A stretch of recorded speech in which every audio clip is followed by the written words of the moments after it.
Kailangan kong luwagan tong belt na to. So ganito lang yung dapat nyong gawin. Dapat may ano kayo, eto yung ganito ba,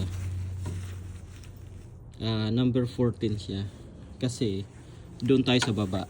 So eto, ayan, kung nakikita nyo to, ito may sabitan siya.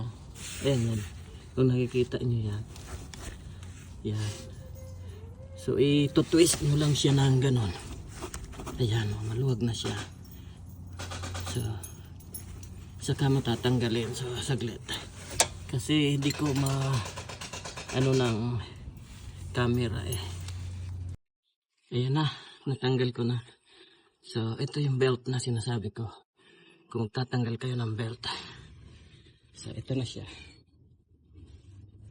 Yan. Ito nga pala ay Nissan Sentra.